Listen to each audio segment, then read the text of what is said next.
Hey guys, the Black Critic Guy here with my final top 10 list, counting down my top 10 favorite male anime characters. These are the characters I've seen in anime that I have liked for one reason or another because they're really cool, they're really badass, they're really likable, really relatable, or really deep. And as always, before we get to the main list, here are a few honorable mentions. Kuroko from Kuroko no Basket, Rock from Black Lagoon, Bobobo from, you guessed it, Bobobo-bobo-bobo, Hasebe from Servant X Service, Kion from The Melancholy of Haru Suzumiya, and finally, America from the Italia series. I'm the hero! Ah, those charming gents. If only they could have made it onto the list. But unfortunately, there were 10 other characters that were just way better than them. And now on to the list! Kicking off our list at number 10 is Goku from the Dragon Ball series. The father of all modern day shonen action heroes, Goku set the bar for what it means to be a really likable, really entertaining, and above all, a really badass action hero. I mean, the guy is just so fun-loving. He's always positive, always cheerful, can be silly at times, but he can take moments very seriously. And when he gets serious, man, is he scary. You do not want to mess with him when he's serious. But overall, Goku in a nutshell is just such a hoot. He's awesome to boot, and I can't imagine a world without him. Coming in at number 9 is Ashiya / Alciel from The Devil is a Part-Timer. Now at first I was really conflicted by this choice, as between Sadao Mao and Ashiya, I didn't know which one to choose, as both were really fun to watch and really entertained me. But Ashiya took the lead because of how memorably hilarious he was throughout the entire series. I mean, every single moment with this character, I was laughing my ass off. He was so memorable, and he's one of the best supporting characters I've ever seen in an anime. Ashiya is a shining example of what a great comedic supporting character should be. Always hilarious and extremely loyal and helpful to the main character, although to a certain degree. I mean, he does help out Sadao Mao in more ways than one throughout the show, but whenever Sadao is facing a dire threat or is facing a really tough enemy, Ashiya does help him, but only on the condition that he goes back home first, grabs his cape, and then he heads out to the battle, which is so freaking ridiculous. I mean, do you really need such a frivolous thing to help out your master? You really need your cape to do the deed? Can't you just show up? But honestly, that adds to the comedy of the character because that is just so ridiculous that it's hilarious. And Anthony Bowling did an amazing job voicing the character. He brought so much life and humor through his performance. Good job, Anthony Bowling. Coming in at number 8 is Keiichi Morisato from Oh My Goddess. Probably the only character on the list that I truly relate to, being that he's a really nice guy and he attended college and he has raw luck with girls. Hopefully, if my luck turns out, I'll also get a belle dandy just like Keiichi. And that's one of the main reasons why I put Keiichi on this list, because of how likable, relatable, and caring the character is. Even if you were really nasty to him, as some of the characters are in the series, he still treats you the same way as he treats every other character. Respectfully and kindly. And I just couldn't help but root for him to succeed in all of his endeavors. I mean, he's such a sweet guy. I mean, look at this guy. Look at that smile. Doesn't he look like a sweet guy? Doesn't he look like a guy that deserves to win now and again? And fortunately, he does. He may not be the deepest character on the list, but he damn sure is the sweetest. Slicing his way to the number 7 spot is Afro Samurai from, of course, Afro Samurai. A guy that literally needs no introduction. The first time you see this character, he wipes out an entire gang of killers all by himself under the moonlight without breaking in a sweat, lights up a cigarette, walks away and says a one-liner, and I'm just like sitting there thinking to myself, fuck, this guy is awesome. And if that was all they showed us of the character, I still would have really liked him, but they go above and beyond and actually develop this character to make him a really deep and complex character. They actually show you why he's on this path of revenge, this path of destruction that burns so many bridges for him. We get a really good insight on the character, and I loved seeing that. That just made me like the character even more. Afro has lived a very traumatizing life, witnessing tragedy after tragedy after tragedy ever since he was a little kid, witnessing the death of his father. In fact, throughout the entire series, I think he only has one real happy moment. Only one, and even that gets taken away from him. And all of these tragedies and turmoils in his life has led him to be the cold, heartless, and emotionless badass that he is now. And though at first the character may seem like a cold-blooded killer driven by nothing but revenge no matter the cost, once you delve more into his character and his backstory, you start to sympathize with the character and you start to see that he does feel emotions, he does feel conflicted by his actions. This is clearly highlighted in the 4th episode where he is dueling somebody from his past and he just can't bring himself to do it until he has to remind himself why he's doing this in the first place and that the person he's facing is no longer that person that he once knew. So many might see Afro Samurai as a one-dimensional character, but for me, I see a very multi-layered character and a badass to boot. I mean, come on, he took down an entire gang by himself. That is fucking cool. And let me just add that they picked the perfect person to provide the voice for one of the most badass samurais in anime, Samuel L. motherfucking Jackson. Perfect casting decision. Coming in at number 6 is the king of the Bakas himself, Akihisa Yoshi from Baka and Tess, Summon the Beast.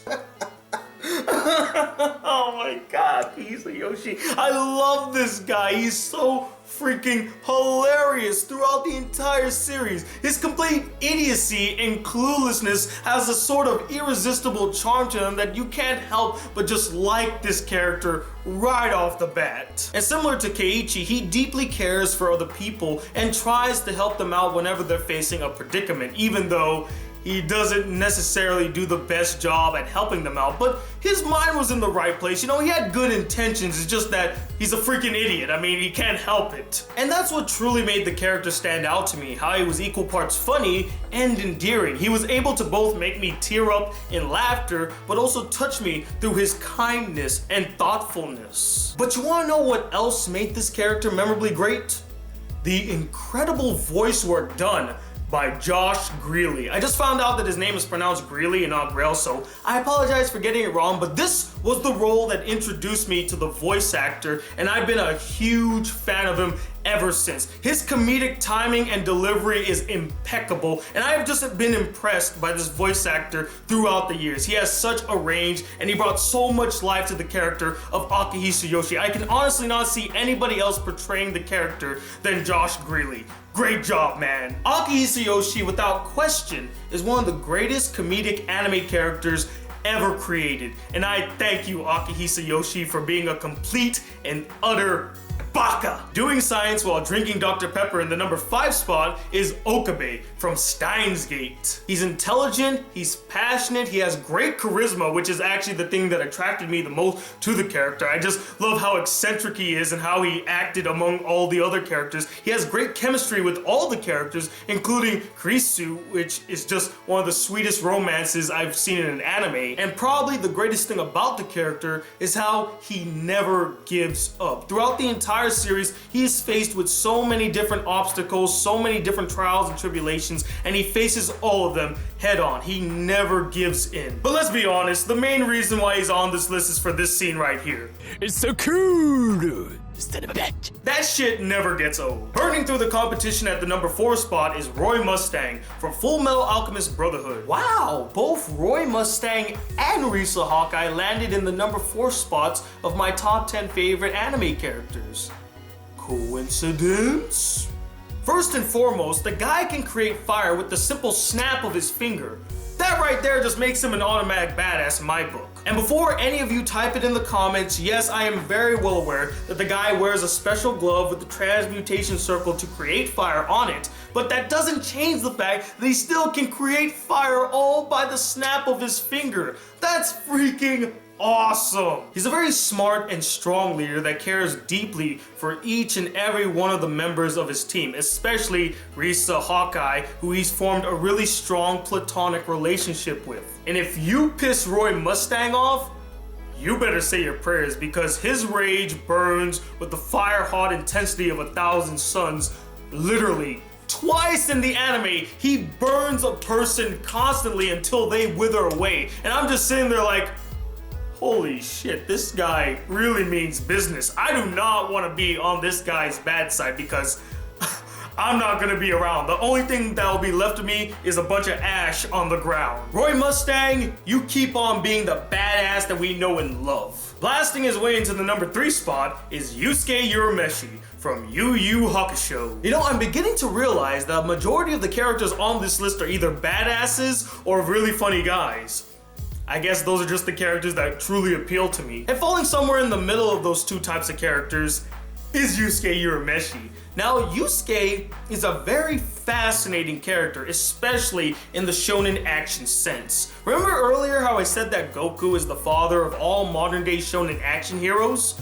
Well, Yusuke Urameshi is the antithesis of that. He is the rebel of the shonen action genre. Whereas most shonen action heroes are very positive, wacky, over the top, Yusuke isn't really like that. He's a bit crass, he's a bit pessimistic, he acts like an asshole most of the time, but in that's what made Yusuke so great and memorable. He was vastly different from all of his contemporaries. Not only that, but in my opinion, Yusuke is one of the most complex and fully realized shonen characters ever created. He goes through so much growth and development throughout the entire series, and I love the bonds and relationships that he forms with other characters, especially with Keiko, his love interest. In fact, Keiko and Yusuke's romantic relationship is one of the most developed relationships in a shonen anime I have ever seen. He started off as a delinquent that didn't give a shit about anything or anybody to a character that really cared deeply for his friends and actually fought for a cause, whether it was given to him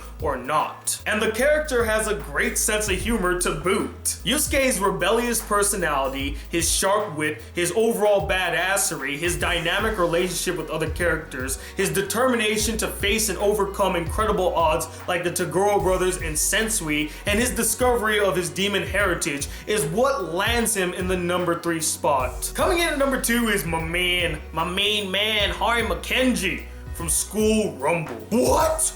Harima's not number 1? Oh my god, guys, it's the end of the world. Oh my god. Ah! Now calm down.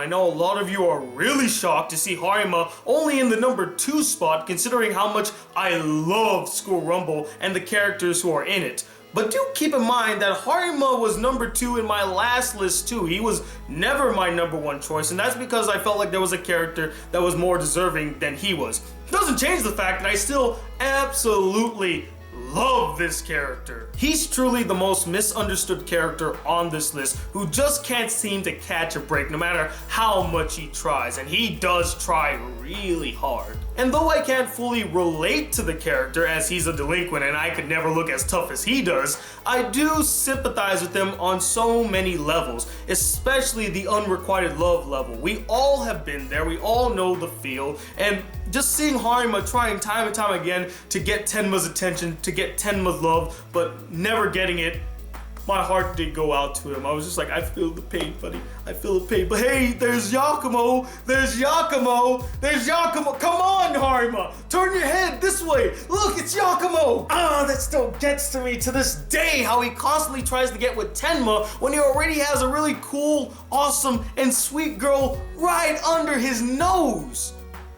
But that makes the character even more empathetic and realistic, as many people in this world also strive to be with somebody or get something that is totally out of their reach when they already have someone that's great or something that's great right under their noses. Similar to Yusuke Urameshi, Harima Kenji also defies many conventions. For one, he's not your typical romantic comedy lead. Most romantic comedy leads follows a very average guy who's mostly nerdy and very oblivious, whereas Harima is a delinquent type character that is oblivious. There's much more of an interesting dynamic with that character. Not to mention that he is a delinquent character, but he's shown to have a much more softer side. He's much more emotional, and he's much more relatable. He's not just like the tough badass that just wants to go around and punch people. He actually has development given to him. Not only is Harima a delinquent character who's the lead in a romantic comedy anime, but he doesn't even end up with the girl of his dreams, or even the girl that he spent a lot of time with and developed a really close relationship with.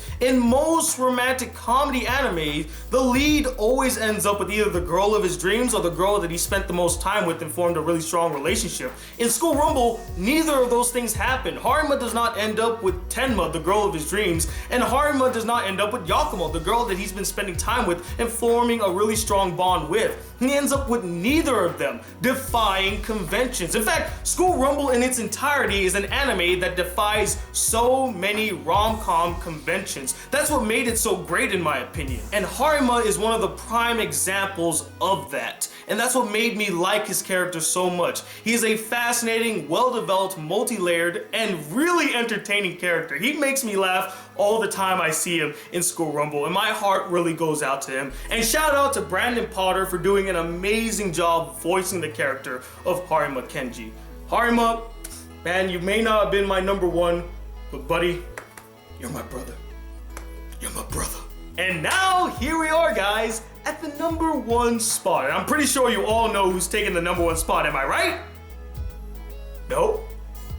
You have no idea who number one is? Wow. It's actually pretty interesting, considering that all the top 10 characters list that I've made thus far, everyone has called what number one is. But this one's a complete mystery, because I'm pretty sure many of you thought Harima was going to take the number one spot, am I right? Yeah, but he's not. As much as I love Harima, there is one character that I've seen in an anime that is just so dynamic, so interesting, and so selfless that it actually really touched me. And I was so surprised at the execution of this character that he is without question one of the most fascinating characters I've ever seen in an anime. And you guys may agree or outright disagree with my pick, but I don't care. This is my list, and for my list, my number one favorite male anime character of all time is Lelouch v Britannia from Code Geass. What? Lelouch is your favorite anime character of all time? Why, Tony? I need an explanation. I've never heard you talk about Lelouch before today. Why did you pick Lelouch out of all the characters you've seen in anime to be your number one male anime character? Not only is the character very fascinating, not only is he really intelligent, not only is he a great strategist, but what he did in the final 6 episodes of Code Geass was literally a stroke of genius. A stroke of genius. It was so convincing that it actually made me hate him. It made me hate him. And then when the big reveal was shown to us in the last episode, my mouth dropped. I was like, holy shit. I was so convinced that you were like the biggest scumfuck in the planet without even knowing what your master plan was. He is without a doubt one of the most selfless characters I've ever seen in an anime. He sacrificed his own life. He vilified himself to bring peace and order to the world. How many people, or characters for that matter, have you seen that have done something like that? Not only that, he's a really deep character. A lot of people say that he's like Light Yagami, and I feel like that's such a spit in the face to the character, because Light Yagami is an asshole. He's an anti-hero who wanted to be a god. Lelouch wanted to bring peace to the world. He didn't want to be like, yeah, everybody under me from now on. No, that was part of his master plan. That was all part of his amazing ruse. He didn't want to rule the world. He wanted to bring peace and balance to the world. And he went through a lot of struggles in that show too. Losing someone really close to him 3 times. It's just like, oh my goodness, this character's been through so much. Say what you want about Lelouch as a character. He's not all that interesting. He's not all that fascinating. But you cannot deny the incredible selfless act that he pulled in the last 6 episodes of Code Geass.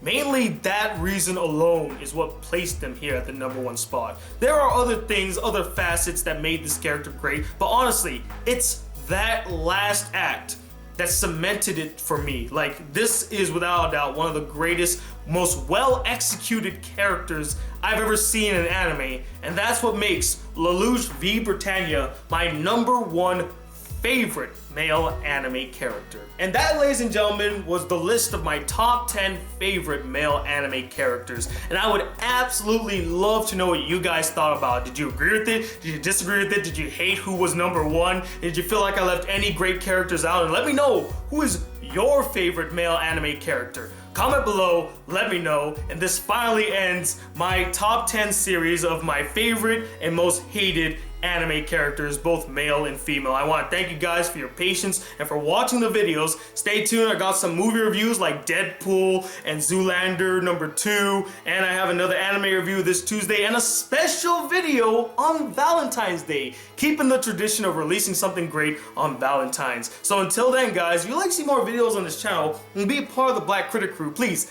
hit that subscribe button below, like this video if you really enjoyed it, and I'm Tony Watt II, the Black Critic Guy. Till then, peace, YouTube.